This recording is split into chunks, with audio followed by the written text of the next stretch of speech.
नमस्कार, मैं सरोजनी पांडे अपने चैनल सरस्वती गंगा में आप सभी का स्वागत करती हूँ। कैसे हैं आप सभी? आशा करती हूँ अच्छे होंगे और मेहनत से पढ़ रहे होंगे। जैसा कि पेट का पेपर है परसों, सब लोग मेहनत से पढ़िए। हिंदी ग्रामर में जितना मैंने पढ़ाया हुआ है वहाँ तक आप पढ़ लीजिए, और जो मैंने नहीं पढ़ाया हुआ आप अलग से पढ़िए। उसके लिए मुझे कुछ नहीं कहना है, ठीक है। और वैसे गद्यांश आएगा 10 नंबर का, तो गद्यांश आप 10 नंबर का तो उसी में से देख के करना होगा, कर लेना। बाकी ग्रामर रह गया है, तो जितना मैंने पढ़ाया है उसमें पढ़ लीजिए। मैंने एक एक शब्द, एक एक टॉपिक क्लियर करके पढ़ाया है, ठीक है। तो पढ़ते रहिए। और आज मैं वीडियो विराम चिन्ह के अंतर्गत मैं वीडियो लेकर आई हूँ पदलोप चिन्ह। पदलोप चिन्ह क्या होता है, दूसरा है पुनरुक्त सूचक चिन्ह क्या होता है, और तीसरा मैं लेकर आई हूँ हंस पद या त्रुटि पूरक या त्रुटि बोधक चिन्ह। तो सबसे पहले हम देख लेते हैं कि पदलोप चिन्ह क्या होता है।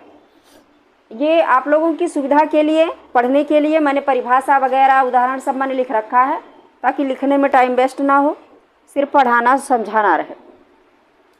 तो जब वाक्य अनुच्छेद में कुछ अंश छोड़कर कोई वाक्य होता है या कोई अनुच्छेद होता है, पैराग्राफ, ठीक है, तो उसमें कुछ शब्द या कुछ पद छोड़ करके जब लिखना होता है तब वहाँ पर इस प्रकार का चिन्ह लगाया जाता है, बिंदी बिंदी, उसे बिंदु बिंदु कहते हैं। बिंदु बिंदु होता है एक बिंदी बिंदी सी, ये ऐसे ऐसे, ठीक है। ये शून्य नहीं होता, गोली नहीं बनाया जाता, सिर्फ बिंदी बिंदी ही रखा जाता है, तो उसे पदलोप चिन्ह कहा जाता है, ठीक है। उसको देख करके लग जाता है कि यहाँ पर पदलोप चिन्ह लगाया गया है, ठीक है। तो ये मैंने कुछ उदाहरण लिख रखे हैं। जैसे हम कोई पैराग्राफ लिखते हैं, उसका हमें परिभाषित करना होता है, एक्सप्लेन करना होता है विस्तार से, तो उस पूरे पैराग्राफ को ना लिख करके हम अपनी कॉपी में सिर्फ उसका कुछ एक लाइन पहले का और फिर पदलोप चिन्ह लगा करके फिर एक लाइन एकदम लास्ट का लिख देते हैं। उस पूरा पैराग्राफ का वहाँ पर शॉर्ट में हो जाता है, और फिर हम उसकी व्याख्या लिख देते हैं, है ना, एक्सप्लेन करने के लिए। तो उसी प्रकार से ये मैंने 2 उदाहरण कुछ लिख रखे हैं, देख लीजिए।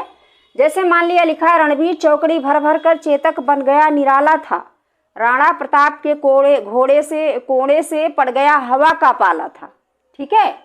तो अब यहाँ मैंने देखिए सिर्फ लिखा है रणवीर चौकड़ी भर भर कर, अब उसके बीच में मैंने यहाँ गैप कर दिया।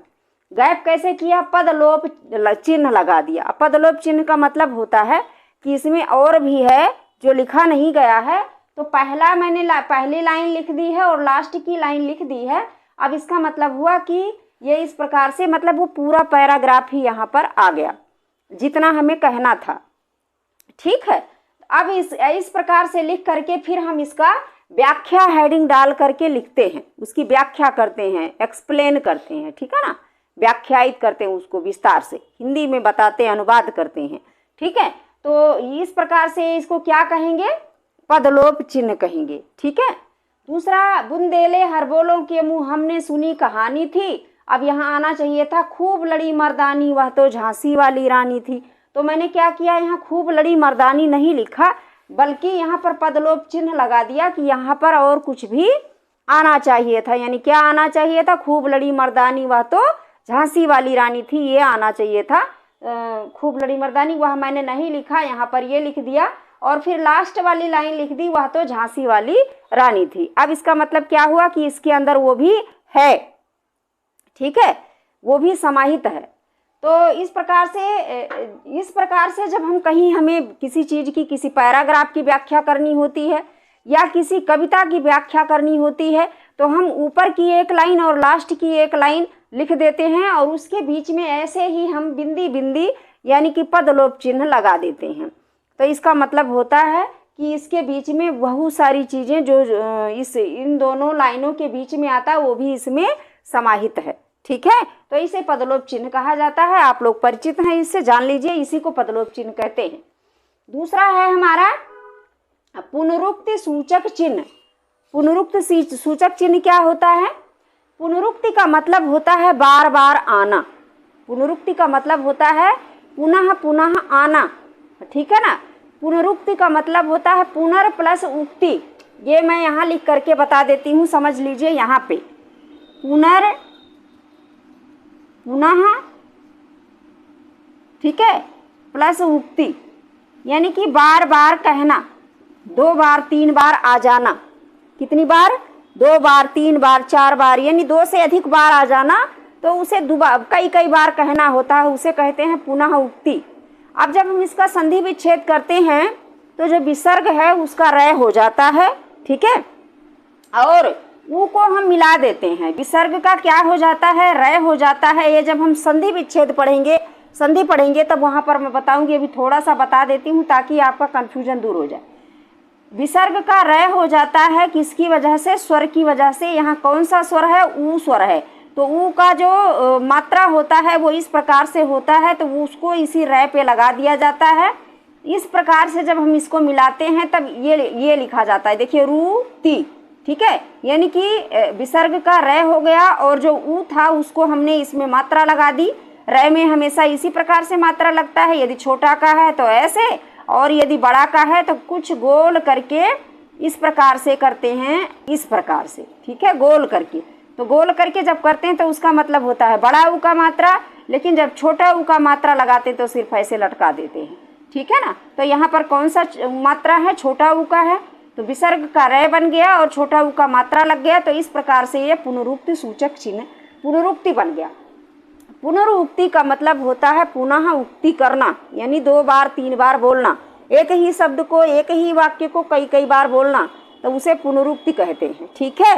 तो अब मुझे लगता है समझ में आ गया होगा, जब एक ही वाक्य या शब्द 2 या 2 से अधिक बार आता है तब वहाँ पर पुनरुक्त सूचक यानी इस प्रकार का चिन्ह लगाया जाता है। अब इसे मैं एक थोड़ा सा और बता देती हूँ यहाँ पर, ठीक है, ये इससे संबंधित नहीं है, पुनरुक्त सूचक का है इस वाले का, लेकिन मैं यहाँ बता देती हूँ चूँकि यहाँ जगह नहीं है। देखिए, इस प्रकार का चिन्ह अवतरण चिन्ह होता है, इन्वर्टेड कोमा उसको कहते हैं, ठीक है। तो इन्वर्टेड कोमा जो होता है वो किसी जो शब्द होता है शब्द के लिए लगाया जाता है, तब एक एक कोमा होता है, यानी सिंगल इन्वर्टेड कोमा होता है, इकहरा अवतरण चिन्ह कहते हैं उसको। लेकिन इसको जब ऐसे ऐसे होता है ना, मान लिया किसी पुस्तक का नाम बताना है यहाँ पर, या फिर किसी कवि का नाम बताना है, तो यहाँ पर ये इकहरा अवतरण चिन्ह लगेगा, एक एक लगेगा, ऊपर लगेगा, नीचे नहीं लगेगा, ऊपर लगेगा और एक एक लगेगा, ठीक है। लेकिन जब किसी वाक्य को किसी के द्वारा कहा हुआ है और उसी अंदाज में, यानी कि उसी के लैंग्वेज में उसको लिखना होता है ज्यों का त्यों, जैसे उसने कहा है, जैसे नेताजी का नारा था, क्या था? तुम मुझे खून दो मैं तुम्हें आज़ादी दूंगा। तो ये हम नहीं कह रहे हैं कि नेताजी ने कहा था कि तुम लोग खून दो और मैं तुम्हें आज़ादी दूंगा, इस प्रकार उनकी लैंग्वेज में ही हम लिखते हैं जब, तब वहाँ पर दोहरा अवतरण चिन्ह लगता है, यानी इस प्रकार से। अच्छा, मैं ये क्यों बता रही हूँ? इसे तो मैं पढ़ा चुकी हूँ, इसलिए बता रही हूँ क्योंकि यहाँ पुनरुक्त सूचक जो चिन्ह होता है वो भी इसी की तरह होता है, ठीक है। लेकिन इसका मुंह किधर होता है? इसका मुंह ऐसे होता है, इधर की तरफ, एक ही तरफ को होता है, 2 तरफ नहीं घूमता है ना, एक ही तरफ को ऐसे ऐसे, एक ही तरफ को, ठीक है, एक ही तरफ को ऐसे ऐसे घुमा के लगाया जाता है, इधर को ही मुंह होता है उसका। लेकिन जो ये इन्वर्टेड कोमा होता है, अवतरण चिन्ह होता है, इसका एक का मुंह तो इधर होता है, एक का मुंह इधर, यानी अंदर की तरफ दोनों का मुंह होता है, इधर वाले का इधर होता है और इधर वाले का इधर होता है, ठीक है। अब आ गया होगा समझ में, कहीं होगा तो इसको समझ लीजिएगा। तो चलिए अब इसको पढ़ते हैं। इसका मैंने कुछ उदाहरण लिख रखा है ऐसे ही जो मेरे मन में आया। जैसे 1 किलो आम, कोई कुछ खरीदने गया था, उसे पूछा जा रहा है क्या क्या लेके आए हो, या फिर किसी को सामान खरीदने के लिए भेजा जा रहा है, उसे कहा जा रहा है ये लाना वो लाना। अब हम लिख के दे रहे हैं तो हम उस चीज़ को दोहराना है हमें, लेकिन हम दोहरा नहीं रहे हैं, तो हम क्या कर रहे हैं? लिस्ट बना रहे हैं। तो लिख रहे हैं 1 किलो आम, फिर हमें लिखना था 1 किलो अमरूद, फिर हमें लिखना था 1 किलो लीची। तो हमने 1 किलो लिखना था, तो 1 के नीचे ऐसे ऐसे कर दिया क्योंकि बार बार आ रहा है, किलो के नीचे ऐसे ऐसे कर दिया क्योंकि बार बार आ रहा है। ये चीज़ बदल रही है तो इसको हमने यहाँ पर लिख दिया, यानी आम के बाद अमरूद था, अमरूद के बाद लीची थी, लेकिन जो ये किलो और ये था ये बार बार आ रहा था, तो इसको हमने पुनरुक्त सूचक चिन्ह के रूप में ऐसे लिख दिया। 4 चम्मच शहद 4 चम्मच दूध मिलाकर या काली मिर्च मिलाकर चाटो, है ना, खांसी आती है तो ऐसे कहते हैं ना, बराबर बराबर मात्रा में। तो उसको क्या करते हैं हम, बार बार आ रहा है तो बार बार लिखने की बजाय हम ऐसे पुनरुक्त सूचक चिन्ह लगा देते हैं। किस तरफ को, इधर को ही लगेगा, इधर को ही, इधर ही मुंह रहेगा उसका। ठीक है, तो अब मुझे लगता है समझ में आ गया होगा पुनरुक्त सूचक चिन्ह कैसे होता है, इसी प्रकार से होता है। ठीक है, अब आइए इसको पढ़ते हैं। हंस पद या त्रुटिपूरक चिन्ह, हंस पद या त्रुटिपूरक चिन्ह। त्रुटि का मतलब होता है गलती हो जाना। ठीक है, अब यहाँ चिन्ह कैसे लगेगा, त्रुटिपूरक चिन्ह कैसे लगेगा, क्यों, कौन सी गलती हमसे हो जाती है। मान लिया हम कोई वाक्य लिख रहे होते हैं और कोई एक शब्द छूट गया, लिखते लिखते कोई एक शब्द छूट गया। अब हम छूट तो गया, अब उसमें कटपीट कर नहीं सकते क्योंकि हम पूरा लिख चुके हैं, एक लाइन, एक वाक्य हमारा पूरा हो चुका है। तो हम क्या करेंगे, उसी लाइन पर, ये देखिए मैंने यहाँ लिखा है राजा दशरथ के 4 पुत्र थे, ये लिखना था, लेकिन यहाँ मेरा के जो है वो छूट गया था। तो अब यहाँ राजा दशरथ 4 पुत्र तो कहा नहीं जाता, हमें कहना राजा दशरथ के 4 पुत्र थे। तो मैंने यहाँ के लिखना था, मैंने लिखा नहीं, भूल हो गई, मुझसे गलती हो गई। ठीक है, भूल हो गई। तो अब मैंने यहाँ पर ये इस प्रकार से इसका जो चिन्ह होता है वो इस प्रकार से होता है, ये देख लीजिए, त्रुटिपूरक चिन्ह इसे। अब मैंने इसको यहाँ से यहाँ तक ऐसे चिन्ह खींचा कि मतलब यहाँ हमें ये लिखना था और फिर मैंने यहाँ जगह नहीं थी, इसके ऊपर ही लिखा जाता है, तो यहाँ पर हमें ये लिखना था के। तो मैंने ऐसे चिन्ह बनाया त्रुटिपूरक का और यहाँ पे लिख दिया। अब ये हो गया राजा दशरथ के 4 पुत्र थे। ठीक है, दूसरा है, यहाँ पर मैं कुछ लिख रही थी जिसमें मेरा एक शब्द जो है, एक वर्ण, एक अक्षर मिस हो गया। अब वो क्या था, यहाँ लड़पन, लड़पन तो होता नहीं है, लड़कपन होता है। तो यानी क्या छूट गया है, क्या रह गया है, कै नहीं लिखा मैंने यहाँ पे, यहाँ कै लिखना था, वो लिखा नहीं, भूल गई। तो अब मैं क्या करूँगी, यहाँ हंस पद लगाऊंगी, इसको हंस पद या त्रुटिपूरक चिन्ह कहते हैं। ये देखिए मैंने लगा दिया। अब यहाँ पर मैंने कै लिख दिया, तो इसका मतलब क्या संकेत हो रहा है कि यहाँ कै आएगा, यानी लड़कपन लिखा जाएगा। ऐसे मैंने यहाँ पर वचन लिख दिया, वचन भी होता है, लेकिन मैं लिखना कुछ और चाह रही थी और मुझसे वचन लिखा गया, कुछ मैं भूल गई। तो क्या भूली हूँ, देखिए, मुझे लिखना था, मैं जो लिखना चाह रही थी वो मैं बचपन लिखना चाह रही थी, पर पै मुझसे मिस हो गया। ठीक है, पै जो है वो छूट गया। तो मैंने क्या किया, यहाँ पर ये त्रुटिपूरक या हंस पद लगाया और यहाँ पै लिख दिया। अब क्या दिख रहा है कि यहाँ पर पै आएगा, यानी इस जगह पर क्या आएगा, पै आएगा।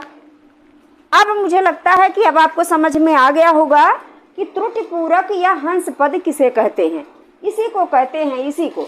और ऐसे ही जहाँ भी कोई शब्द छूट गया हो गलती से या कोई अक्षर छूट गया हो गलती से, तो वहाँ पर ये हंस पद लगाइए जहाँ हमें उसको लिखना था और बस उसी के ऊपर लिख दीजिए।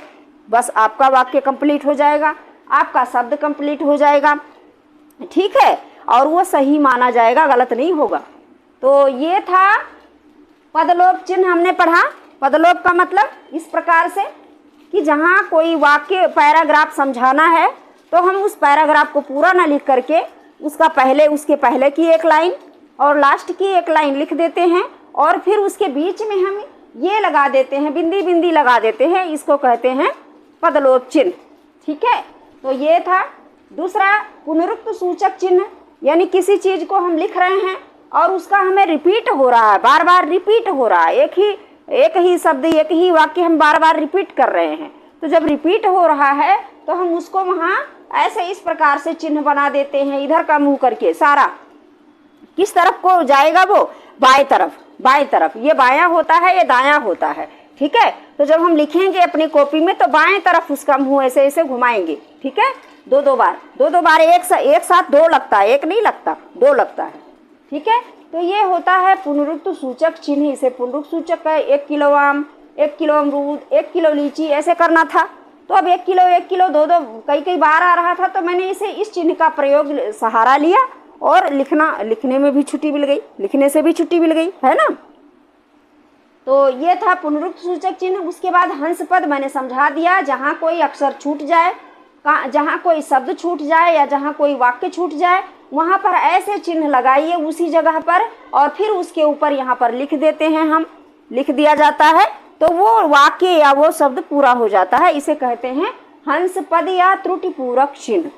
तो मुझे लगता है आप समझ में आ गया होगा, 2 बार समझा लिया। चलिए पढ़ते रहिए और मिलते हैं अगले वीडियो में। मेहनत से पढ़िए। नमस्कार।